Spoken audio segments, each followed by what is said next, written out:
Ladies and gentlemen, so pleasure to introduce our talk today.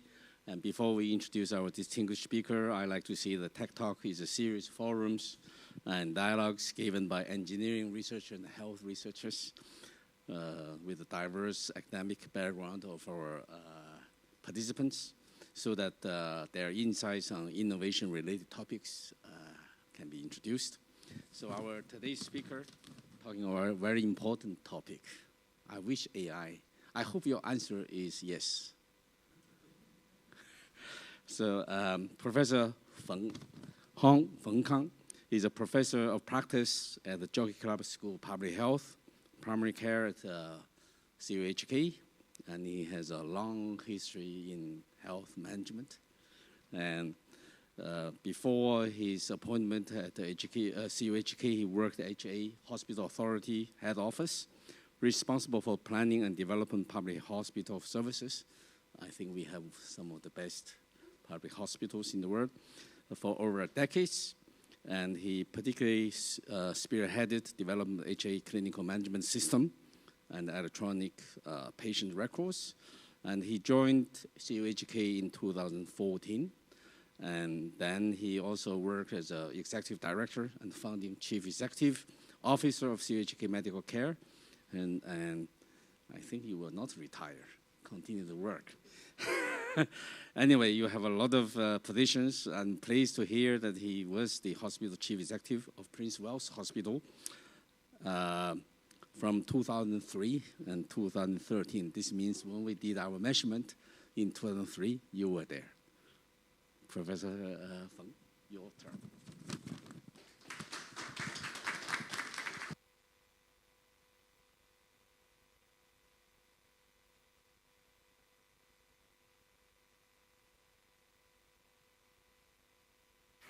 Thank you, Professor Lee. I was a little bit nervous speaking to engineers because I used to speak to our healthcare workers. But in my career, I've been working with lots of engineers, structural engineers, E&M engineers, biomedical engineers, and system engineers, computer engineers, all sorts of engineers. And I like working with engineers because whenever I have a problem, they have a solution. Yeah? And this is something what I like. Yeah? So today is supposed to be a tech talk, but I come from a medical background. So even my talk will not be very technical, not technical heavy. So it may disappoint some of you. But I like to actually look at it from a healthcare perspective, from a health perspective. So I title my talk as AI and Health, and center on the key question, and that is, can we live longer with AI? Okay, is AI offer us better life, better future, and everybody living beyond 100 years old? Yeah. So let's face this question. So my talk will be separated into three parts. First I'll give a quick overview of AI in healthcare. And then, talk a little bit about health and longevity, especially in the context of Hong Kong. And then, finally, try to answer this question, and that is, can we live longer with AI? Now, let me make a declaration first, because this is important. And that is, I did use AI in preparing this presentation. Okay. Overview. Now, just a month ago, at the Journal of American Medical Association, they published a summit report on AI, actually reviewing the whole development of AI up to that stage in healthcare. What were the developments, and then what would the future look like? Yeah? I think it's a very good summit report. And it gives a very quick summary, saying that this is actually basically based on the United States. So there were more than 1,200 medical devices with embedded AI software cleared by FDA already, yeah? And the majority were on medical imaging. As a matter of fact, when we look at the application of AI in healthcare, a large percent, probably around sort of 1/4 to 1/3, are more related to imaging. Yeah? And then there are also, especially in the past few years, a rapid growth of AI-based clinical decision support tools embedded in electronic health records. These are widely available at the present moment to help doctors to make and nurses to make clinical decisions at the bedside. But in the market, it's actually much more. There are now at the present moment, more than 350,000 mobile health apps with AI frequently embedded into software. Now, these are usually consumer products. They are not FDA approved, but they've flooded the market already. And I'm sure all of you here, and most of you here will be already have a watch carrying with you that will tell you a lot of things, about your heart rate, about your sleep, and whatnot, right? Yeah. So the conclusion. So I come to the conclusion already. So I finished the talk. Yeah? The conclusion said that the odds that this disruption, brought about by AI, will improve health for all. And that odds will depend heavily on the creation of a whole ecosystem capable of rapid, efficient, robust, and generalizable knowledge about the consequences of these tools. But this is actually the difficult and challenging part because it's actually very difficult to evaluate, the effectiveness and efficiency that will these gadgets, these sort of developments actually bring about in healthcare, right? Yeah. So this was an interview with ChatGPT, when it was introduced, and then asking ChatGPT, what can you do about healthcare? And so ChatGPT promised everything. We can actually improve patient care, we can facilitate research, promote the discovery of new drugs, and that sort of thing. So they actually, a lot of things, are potential application, with ChatGPT, large language model, and that sort of things, right? And indeed, if you look into the major players, especially all these big shots in the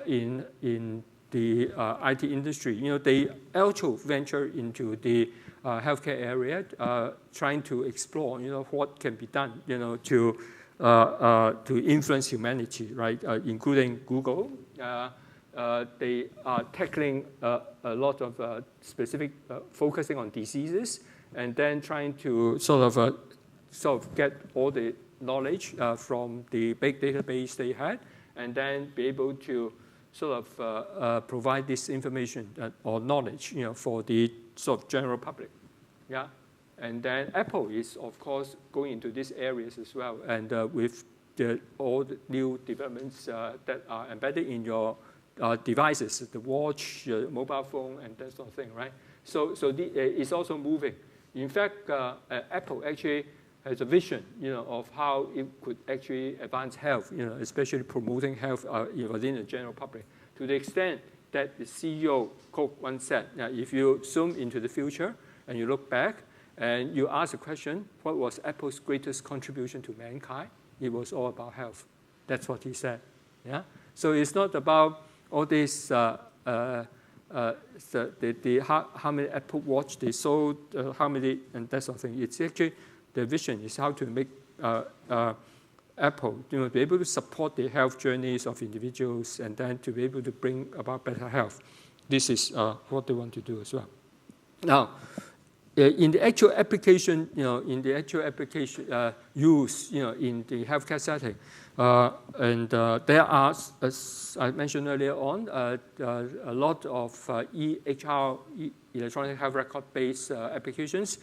In China, Tencent is actually moving very fast on that. It's supporting hospitals, making use of AI to address a lot of the operational problem, in mainland hospitals in mainland. There's big patient volume, big throughput, and then very variable variation in quality and that sort of thing, right?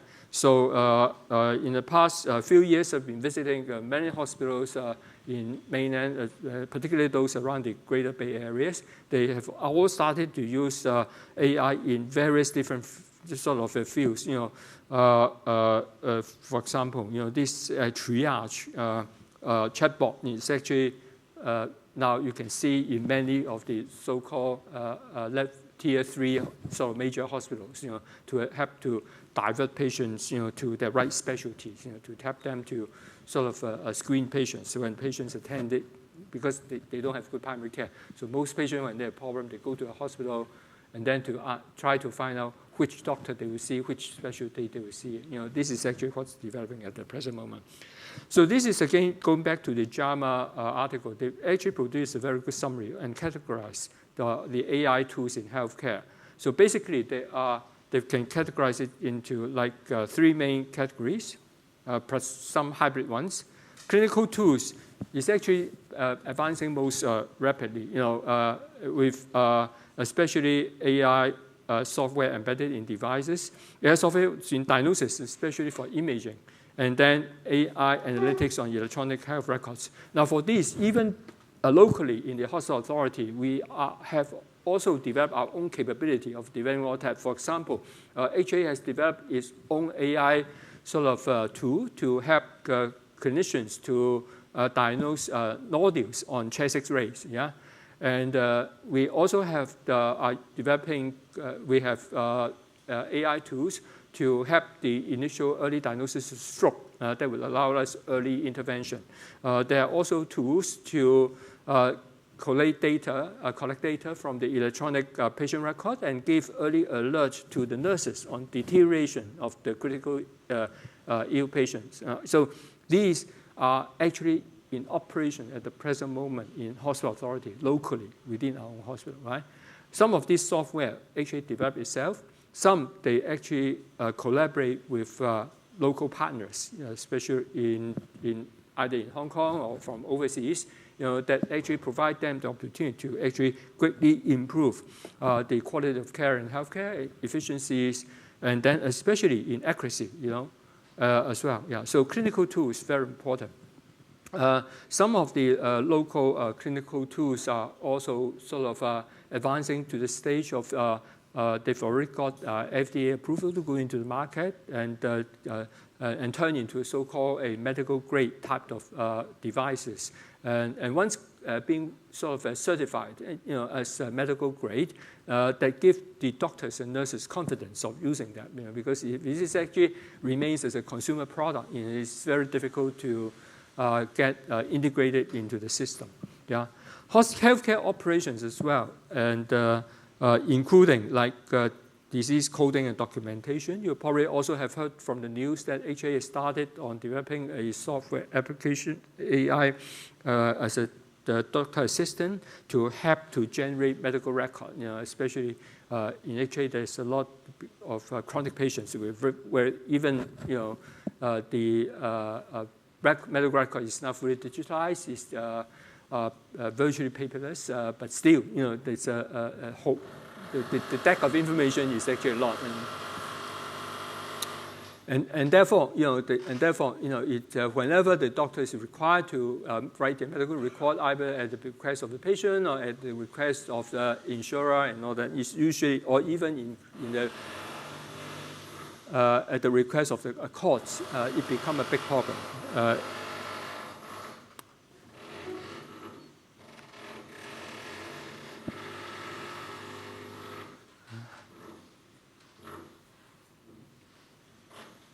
Okay, it becomes a headache to them, yeah? And of course, other healthcare organizations, especially in the private sector, we are also making use of software to try to optimize booking, patient booking, scheduling, to improve the efficiency. And HKAE actually also has developed the HKAE Go, which is a super app, to allow the frontline to arrange sort of more efficient booking and scheduling for patients as well. Yeah. So and also supports patient triage. Yeah. So and automation of hospital logistics. So these are the things that are actually happening. Yeah. Should I stop for a while? Okay. Thanks. Yep.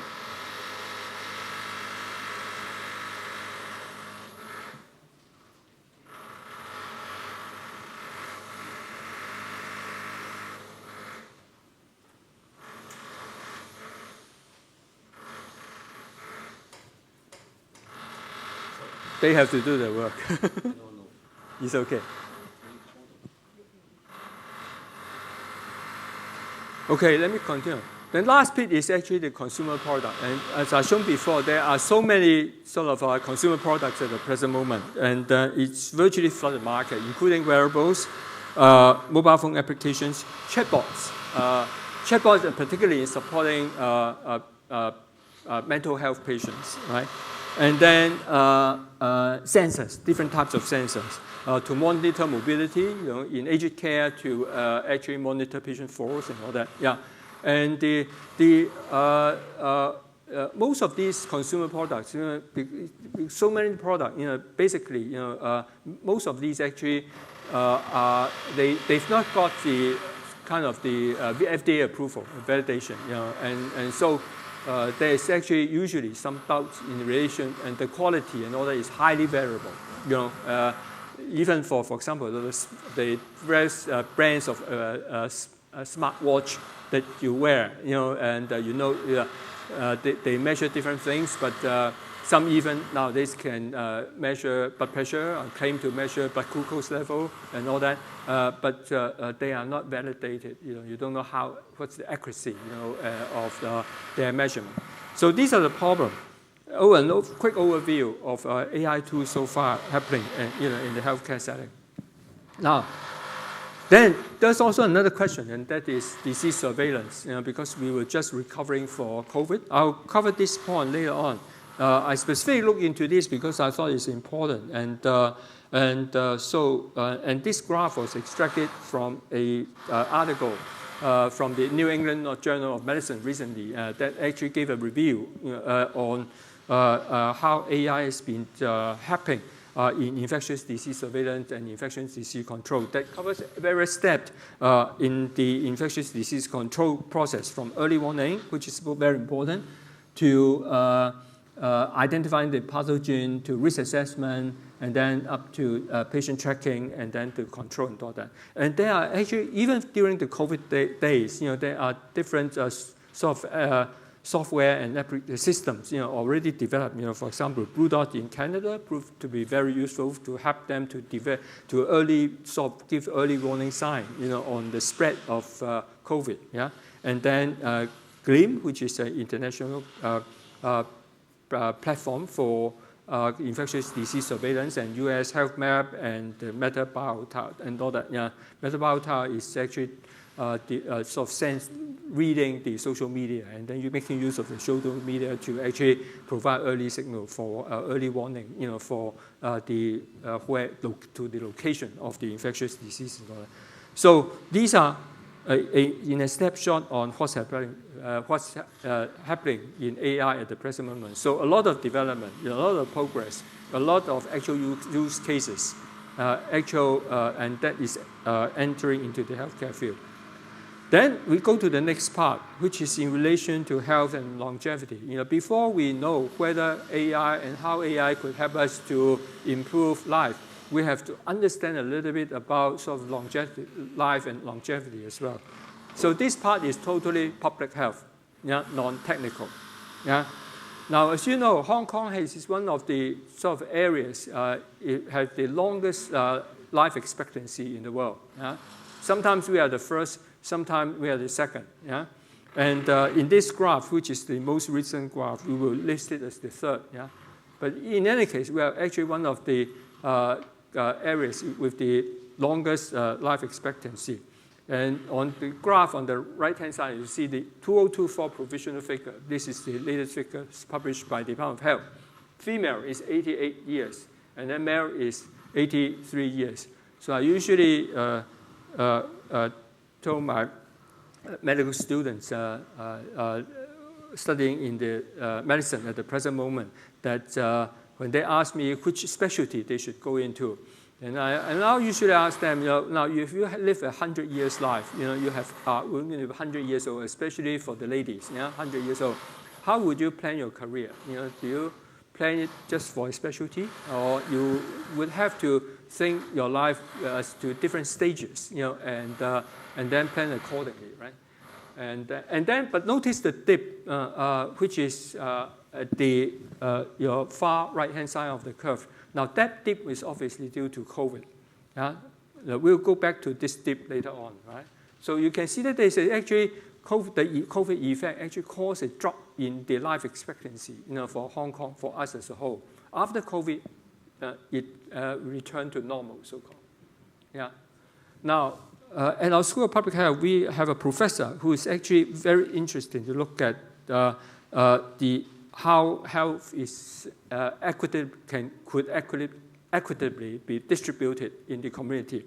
So he, together with Professor Michael Marmot from UK, who is the leading expert, in exploring the social determinants of health in the world, they actually go on to actually have studied to look into why people in Hong Kong have the longest life expectancy in the world, and try to find some possible explanation.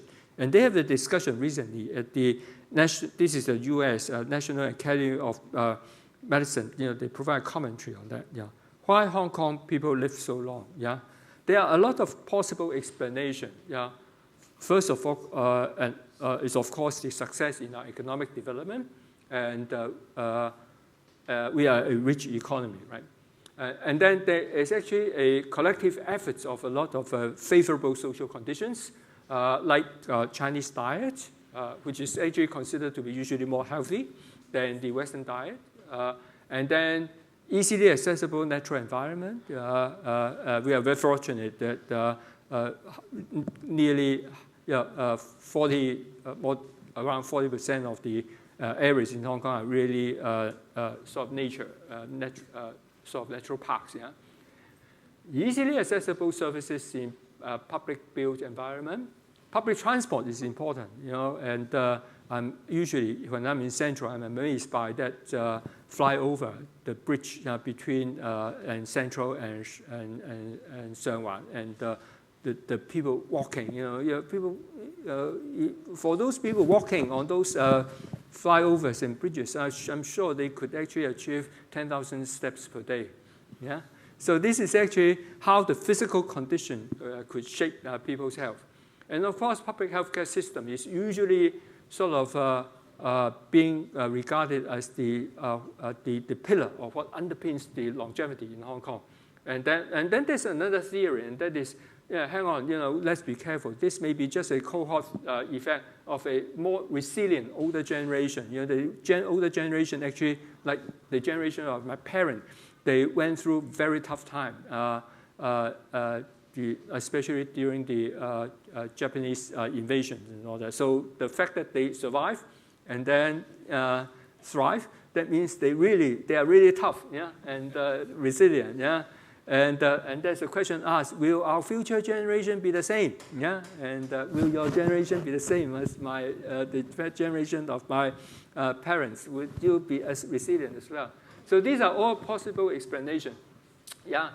But among these possible explanations, there are also some problems that we have to identify. First of all, we have a high inequality in income. Yeah? The Gini coefficient in Hong Kong is probably the highest in the world, 53. That means there's a big gap between the rich and the poor. And as a result, there is also health inequality arising from low social economic status. In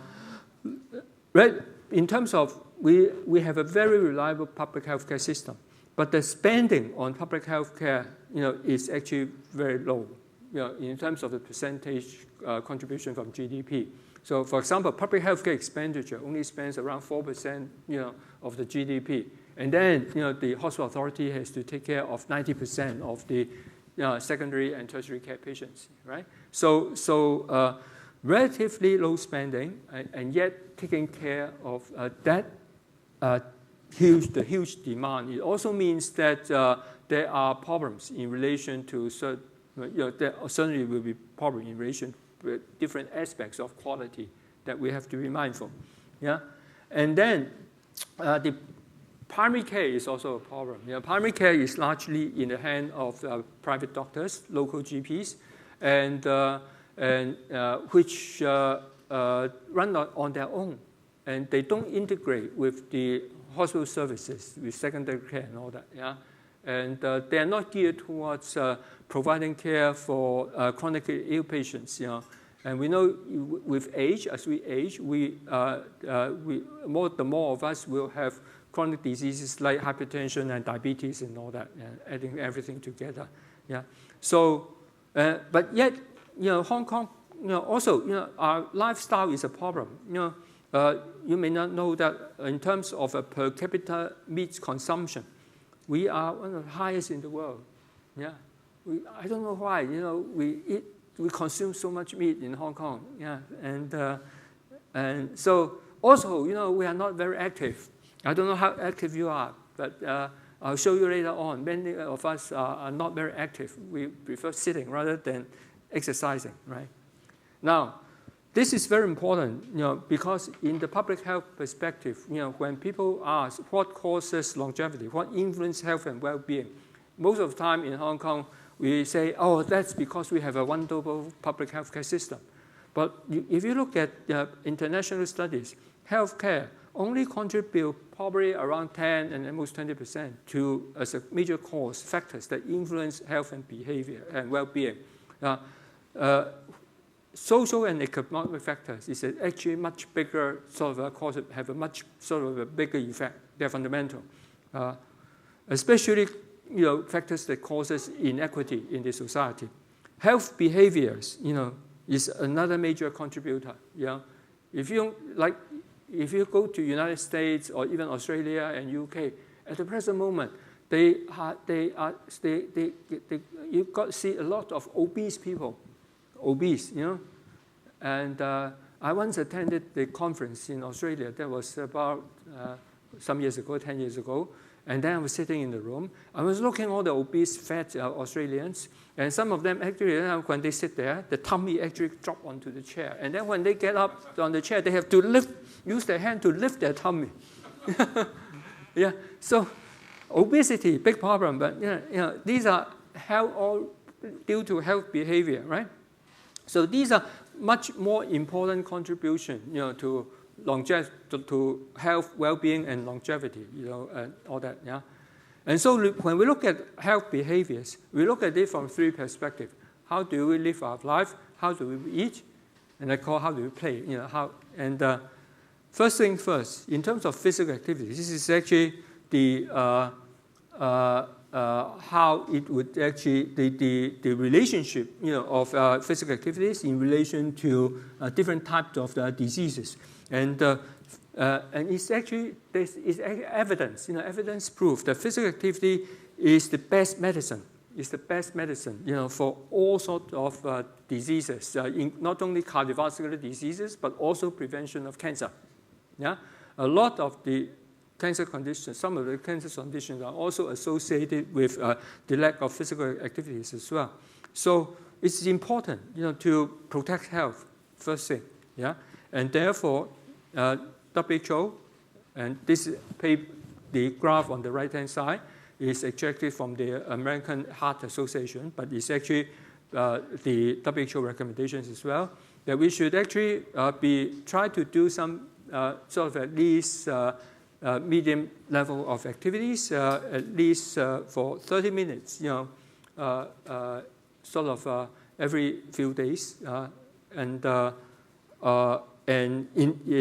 then strength activity, you know, strength training, you know, every twice a week or so, you know. So these are the recommendations, and the different countries actually have policy to try to promote that. You know, for example, on the left-hand side, you could see, you know, that some countries actually promote walking in the mall. You know, it's actually easier for the elderly citizens as well. But how active we are in Hong Kong? These are surveys done in the Center for Health Protection. That's a very recent study. Show that more than half of our adults do not meet WHO recommendations. That means people do not exercise. And for adults age 18 or above, so they don't have sufficient physical activities. Yeah, And the younger population, children and adolescents, is the worst, because WHO's recommendation on children and adolescents in terms of the activity requirement, because they were growing, so physical activity is important for the growth. So they're recommended to have 60 minutes of moderate to vigorous exercise per day, but maybe because of a curriculum, maybe the young people, the kids at the present moment are spending all the time on the playing games on the iPhone or whatever, and so the activity level, of children actually has dropped, which is you can see these are repeated study for the graph that on your right-hand side. It actually has got from worse to worse. Yeah, so not very activity. Being active is important. So on the whole, we are not very active. Although I mentioned there are people who are walking over all this, fly over. They have the long distance, and also traveling by MTR, you are forced to do quite a bit of walking as well. Yeah, but on the whole, that level of activity is not good enough. How about eating? And of course, eating, you talk about unhealthy food as well. But how healthy is our eating? There are two crucial sort of factors. One is the sugar level. The other level is the salt level. Yeah, and so again, WHO has recommendation on the sugar level and the salt level that we should recommend it to take. So we had a study in 2021 on that, and over 85% of the population, they consume sort of more than the recommended daily diet limit, and salt in particular. And sugar, despite government recommended sort of trying to promotion, the sugar level is still high. Most of the sugar intake are actually from drinks, sugar-rich drinks. Yeah, and for the salt level, these are important because the salt level and the sugar level underpins is the basis of what causes hypertension and also diabetes, right? And 30% of the adult population in Hong Kong has hypertension. 10 to 11% of the population again has diabetes. So this is something that we have to bear in mind. Now, apart from salt and and sugar, are we eating too much? That's another question, and this is again survey from Department of Health, from the Center for Health Protection, very recent one, and taking obesity and overweight together, a large portion of our population, male 75%, female 57%, are considered to be either overweight or obese. Now, this standard, the standard recommended by Department of Health, is slightly different from the WHO because this is actually the standard for Chinese population, not compared with the Caucasian, the Western population. So we got a lower level of BMI, but these are continues to cause us alert, especially among the children, overweight and obesity among children, up to 1/4, are considered to be obese. Yeah, so eating is not right. Now we are doing better in terms of smoking because we are the first jurisdictions in the world that achieve a single-digit smoking rate in the whole among the adult population, which is good because we know smoking is bad for health. Alcohol, not too bad, especially in recent years. The alcohol consumption rate has certainly dropped. People like to drink. Very few people recognize that alcohol has proven link with 7 types of cancers. And WHO actually therefore do not treat alcohol as the same category of tobacco for important causes of cancer, right? But nowadays the problem is when it comes to addiction, it's not just smoking and alcohol. There are something else, which is especially video games and all that.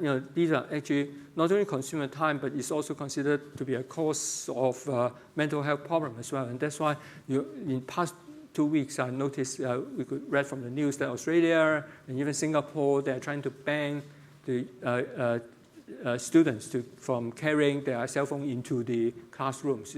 And this is important. We don't have that policy at this stage yet. Yeah, and mental health problem is actually continue to be an issue in our community, especially in the younger population. And that's not unique in Hong Kong as well. It's worldwide. It's actually in mainland China as well, or Chinese mainland, and also in other countries. So same. So much so for life and longevity. So to answer the question, can we live longer with AI? So then what to look at? Then we have to look at it from the perspective of what factors that influence health and behavior. And I highlighted three most important factors. First and foremost is the social and economic factors. This is the background, the context. And then the health behaviors, whether the population, the people eat properly, healthily, and then active, avoid smoking, avoid drinking, reduce drinking, and embark on healthy activities. This is the second important. And then the third is clinical care.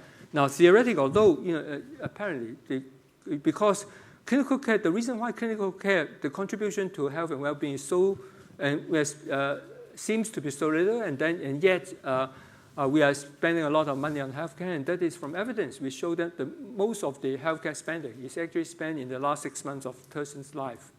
Yeah, most of this, we spend a lot of money at the final stage of life, trying to save life. Yeah, but it's the last 6 months. Yeah, it means it doesn't have very much. Yeah, but we're spending all the money on that intensive care and major surgery, blah, blah, blah, and all that. Yeah, so, but with AI, can we actually sort of shift our curve so that we can treat the disease earlier, diagnose it earlier, treat earlier, and then so that we don't no longer have to spend all the money, until the last 6 months. Yeah, so these are what we expect AI could do. Yeah, so we look at the three main components. And then the dip is also important. You can see that infectious disease outbreak. Professor Lee mentioned 2023. Yeah, and he was first in touch with healthcare at the Amoy Garden outbreak. Now that was the SARS outbreak in 2003, and it causes a lot of fatality at that time. No concern. And then we have COVID. The dip in the in life expectancy, issue of concern. So we asked 3 key questions, 3 + 1 key question, in relation to what AI can do to help to sort of extend life. The first question is, can AI help to, and I think these are important questions. The question is, can AI reduce inequity in health?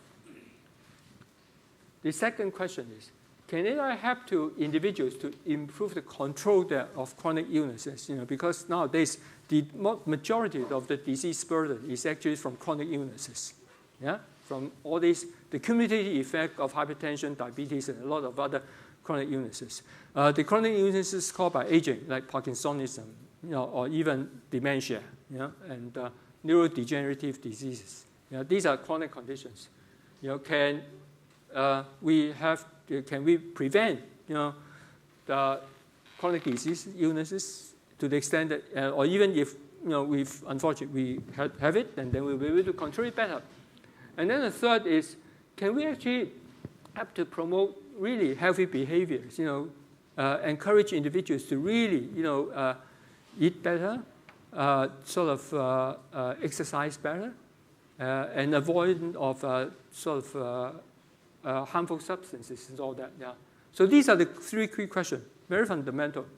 And then the additional question is in relation to the dip that you saw on the right-hand side of the curve. Can AI provide early alerts to prevent infectious disease outbreak? Yeah. Can we predict it? Yeah. This is also a very difficult question. Now, first of all, inequality in health. We know that the inequality of health is actually underpinned by the social determinants of health. And there's various aspects, from the neighborhood and built environment, probably more related to Professor Lee's expertise area, social and community contact, and then economic stability, also political stability, education, and healthcare, right? So these are important. Access to healthcare, access to education. These are very important determinants of health. And especially from the access of healthcare, when I look at the literature, there are actually a few very useful publications that talk about that. And then, they could see if AI developed in a certain direction, it could actually address certain problems. Certainly, from a healthcare perspective, it cannot address all the problems. For example, built environment and all that. We cannot. This is a bit beyond us. But we'll leave it to Professor Lee to address that. But from health and healthcare perspective, at least potentially, the development of telemedicine, say for example, especially during the COVID period, where people were forced to isolate from each other, quarantine from each other, then telemedicine play an important role. We can actually, through telecommunication, to provide doctor consultation and even prescription of drugs. And we can actually develop drugs to patients' home. Digital health tools. We can do remote monitoring, and then to check the status, the health status of the patients, and whether they have fever, whether their blood pressure is normal, and that sort of thing. It could also help to improve the diagnosis and treatment as well, and make it sort of quicker, more accessible. And nowadays, there's also the concept of social prescription. That means the role of a doctor or nurse, healthcare workers, is not just to actually prescribe a medicine or a surgical treatment or an intervention, but also, particularly in the field of family medicine, to understand the social and family context, of the patient, assess their social need in total, and be able to provide a social prescription, and that is what the patient will be required, especially for chronic illnesses, in the society, in the community, in order to keep him healthy and got the disease under control. And then, we could also have targeted sort of intervention and at-risk population, especially population that are silent. We call it especially like digital silent. They don't have access to IT. They will probably they live in remote community, or in Hong Kong less so. But Hong Kong, we do have a lot of people live in isolation. Especially elderly person living in isolation, living alone, right? Elderly.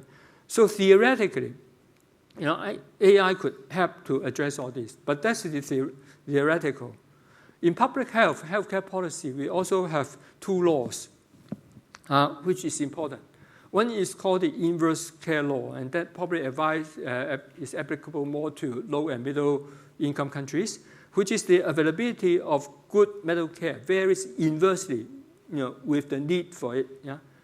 The people, that's the fundamental cause of inequity. The people who are poor, ill health, usually would have received less health care, especially in remote or isolated areas. So that means those who need health care most, often in deprived areas, will get least. That's actually come from Dr. Hart, who is actually a family physician in UK back in 1971. And he's a family physician. So probably he's not talking about the rural or remote area in Africa. He's talking about UK, talking about England at that time in 1970, right? Already, this is what he observed, and actually proved, that it's indeed the case in different types of society. In Hong Kong, we have similar situation as well. Now, but in Hong Kong, in a rich community, there's also called a disproportionate care law.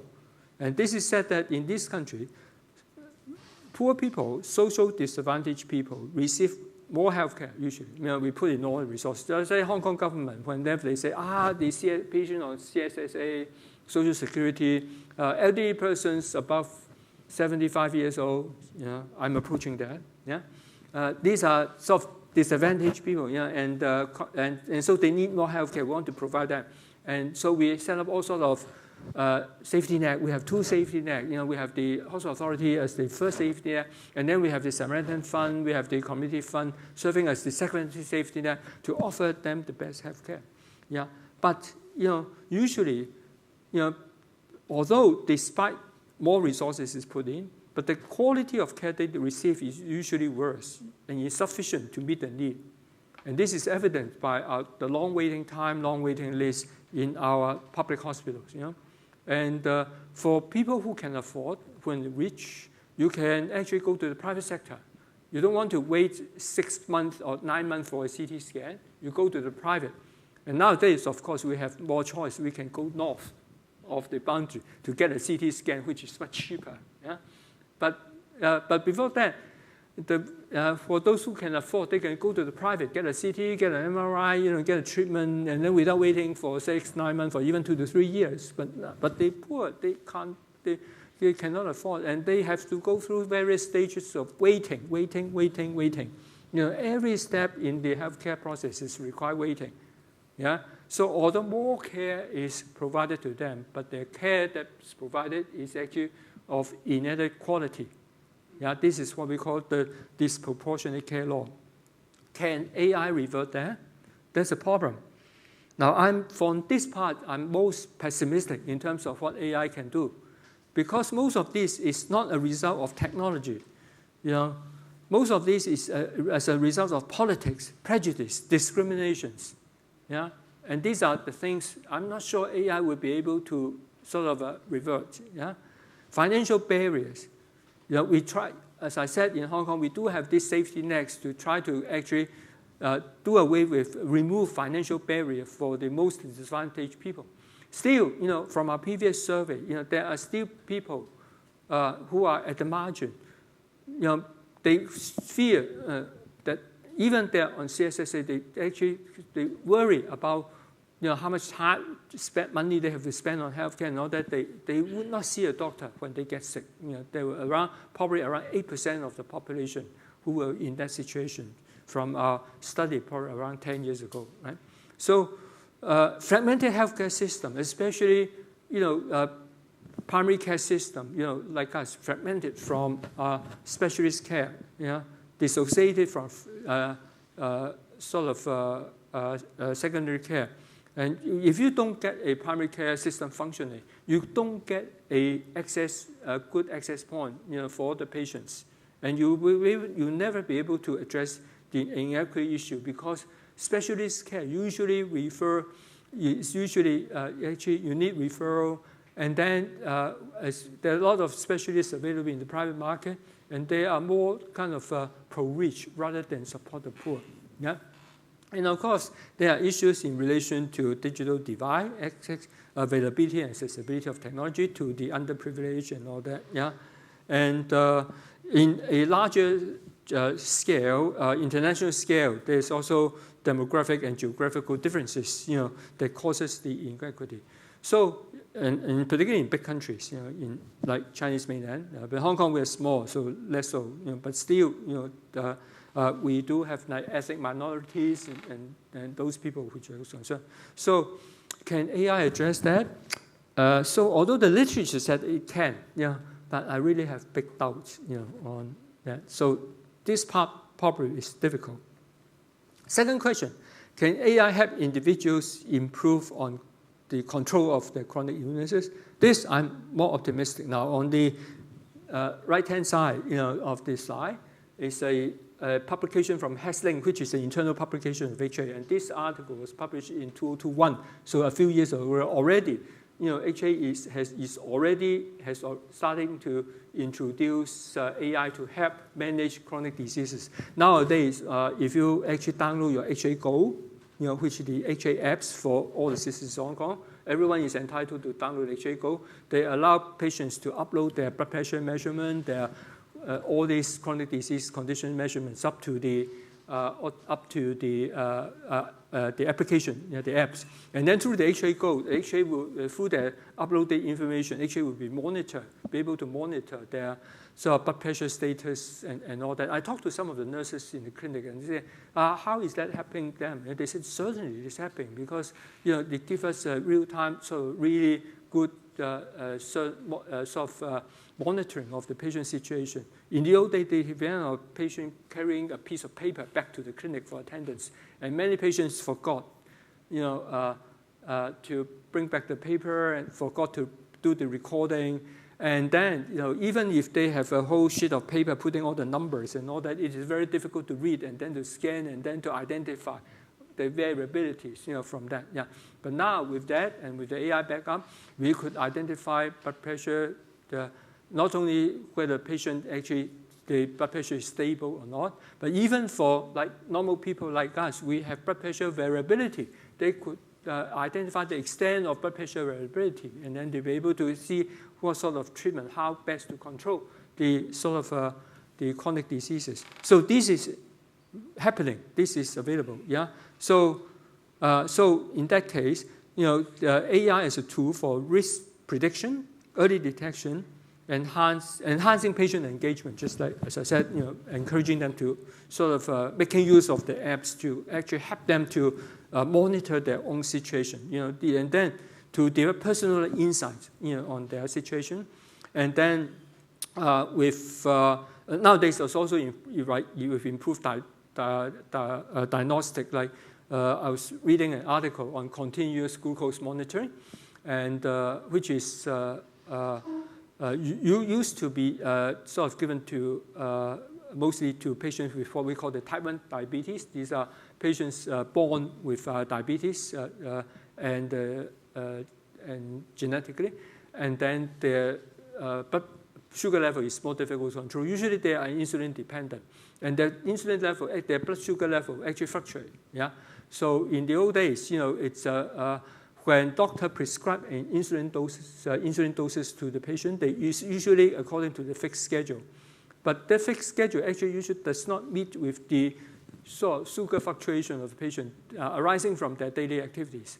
And so a lot of these patients will be fluctuating between hyperglycemia and hypoglycemia, very difficult to control. And so now they have continuous glucose monitoring that will be able to monitor the sugar level, on a continuous basis, 24-hour basis. So the patient will be able to actually look at the data, be able to manage the insulin level, according to the sugar monitoring level, and then be able, which will be adjusted according to the activity. For example, I do marathon running. I do a lot of running, during which I consume a lot of sugar. So when I monitor that, then I know, based on my activity, how I could adjust my dietary intake. So these are improved diagnostics that helps to improve the control of chronic diseases. Recently, just a month, within the past month, I've also read an article saying that now that continuous glucose monitoring is not only good for type 1 diabetes, it's also good for certain type 2 diabetes patients, where if the drug is actually cannot control the condition very well.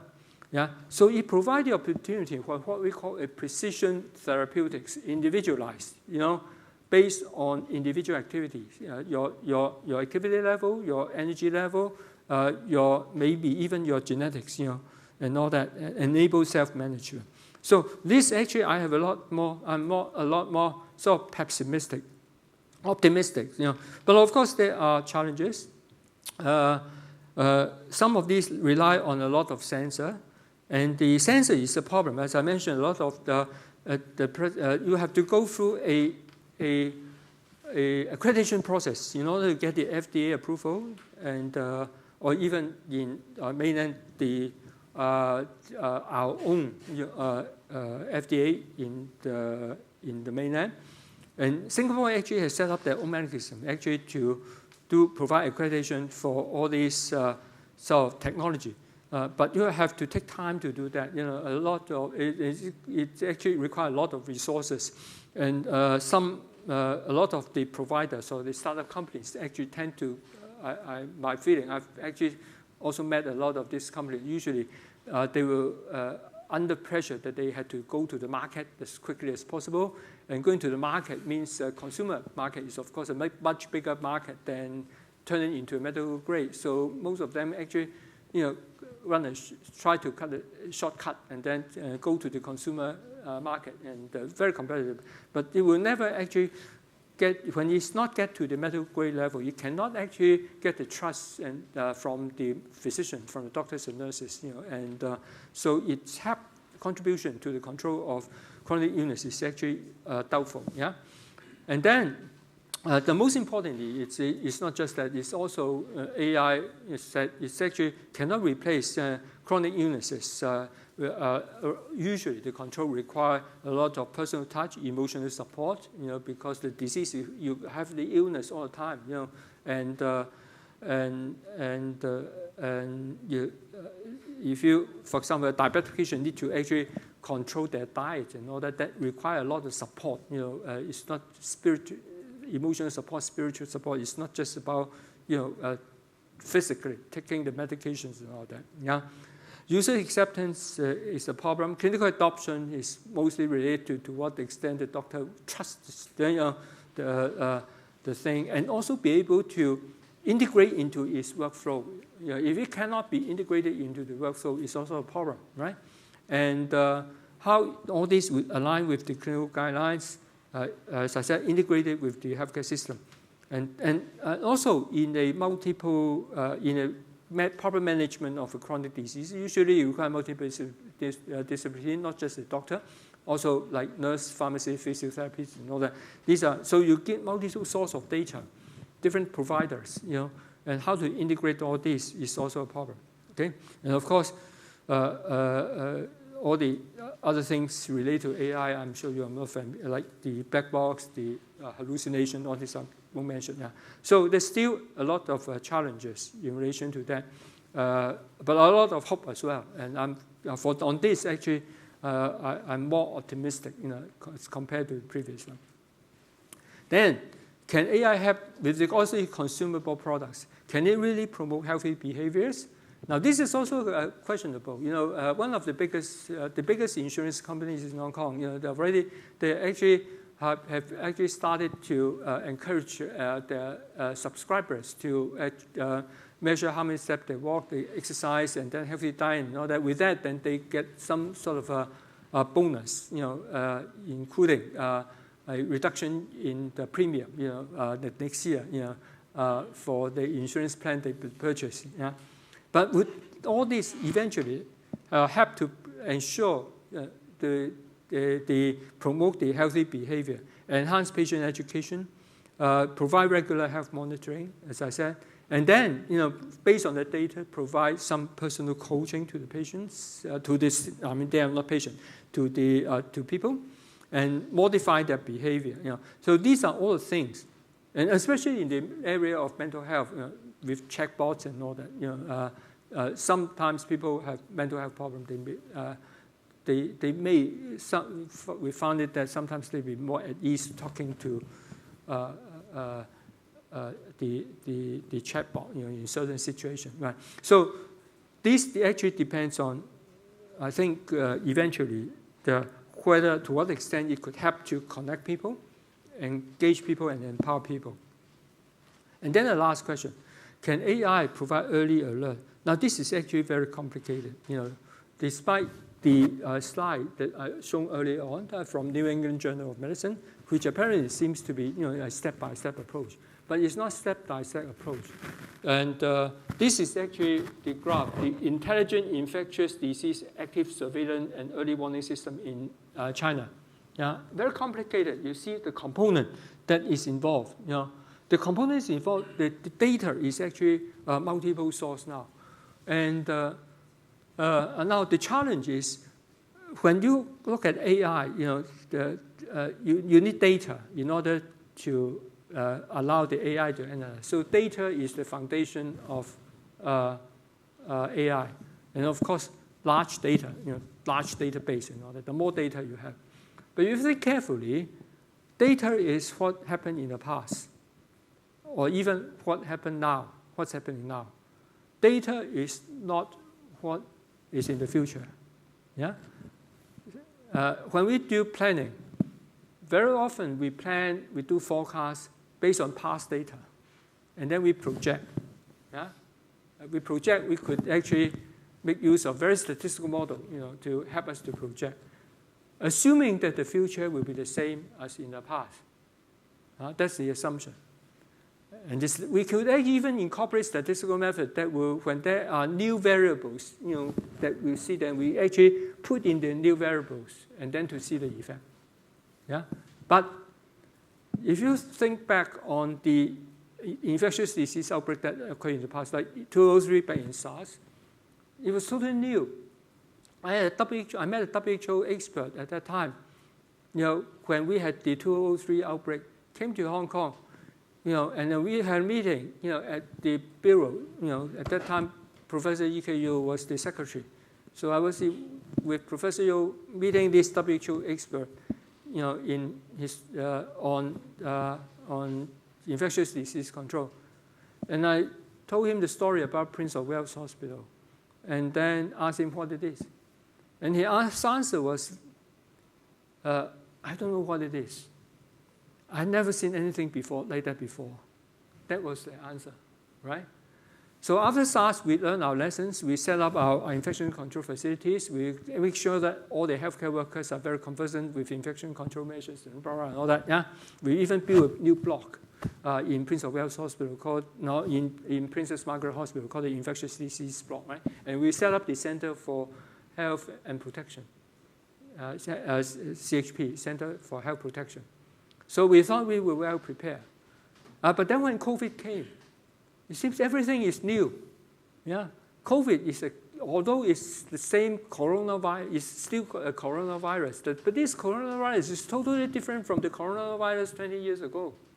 Yeah, it's totally something new, unexpected. You don't know. Yeah, so how can AI analyze things that you don't know? No data before. Yeah, so can AI provide the early warning signal? So this is a big question. $6 billion question. Yeah? But during COVID, we did learn our lesson, and we found that it is still possible to do something, and that is we could actually rely on multiple data sources, diverse data sources, not only coming from the health system, electronic health record, but also, for example, social media. Listening to what people talk about, in the Facebook, what people post on Instagram and whatnot. Yeah. That would help us to provide the information. We can actually look at the environmental, climate, human mobility information, immigration, all that. We get with all this data integrated, that give us a sense, where the risk will be coming. For example, if we have a tourist coming from a certain African country suddenly, and we know that that African country has certain outbreak, then we will be alerted. Yeah. And also including the use of wearable device and mobile and even genetic sequencing. So like in COVID, during the COVID, nowadays the technology allows us to provide rapid genetic sequencing and then get the gene sequence of the virus detected very early. You see? But you can actually, when you see the list of data sources that you could provide, you could imagine the problem. Yeah? First of all, it's diverse, multiple sources. Secondly, with all this data, obviously there's no standard, no standard. Yeah, electronic health record, yes, we could have a standard, but even that is not a standard that is actually agreed across different countries. Yeah, but for all the others, there's no standard. Some of the data is unstructured, social media data, no structure. So with all this, and of course we have better technology. NLP, natural language processing. We have deep learning, now agentic AI, and even we could make use of federated learning. These are technology that is available to us. We could do simulation, but these are actually starting to appear to help us to see whether if we actually just got just a little bit of noise, sound, from the data, can it be good enough for us to provide an early alert and then to prevent the dip that you saw earlier on, right? Yeah. So these are the challenges. Yeah. diverse data source, lack of standards. The situation like in chronic disease, when I talk about digital silent area, is still a problem. Social media in particular, when misinformation, disinformation, as you could see, witnessed during the COVID pandemic, we're adding on to the hallucination and bias that create intrinsic to the AI, then it actually takes a big effort to understand, to know, for the data that we're going to look at, whether they are true or false, right or wrong. These are the challenges. And not only that, from the model that I showed you earlier on, in the previous slide associated with the New England Journal of Medicine publication, we found that a lot of these models, they are not generalizable. And that actually applies to even a lot of the clinical tools as well. Clinicals especially like helping us to analyze the electronic patient record. Because a lot of the healthcare are context specific. There is a contextual. How is this health system organized? Is one of the important contexts. And if that context varies, then it actually will affect how the data will come about, and it also will affect the sort of the generalizability of these models and all that. So that's a big difficulty for us, because especially like in Hong Kong, in which in China, it's a big country, and so they could actually develop all that, but in Hong Kong it's so small, it's actually very difficult to develop this, although we have the capability. And then finally is the governance aspect, decision. Who make the decision? You get a little bit of noise, get a little bit of noise, just that a little bit, you hear. The experienced leader, administrator may sense, that may be a problem. But it's actually a very difficult decision even for him to decide, whether that noise is indeed a problem or not. So this is a challenge that we're facing, in terms of providing early alert. But I think we are actually moving ahead, and then with all this, and hopefully, we will be able to actually, at least, if we cannot really, at the first signal of the new virus coming on stream, at least you cannot identify immediately.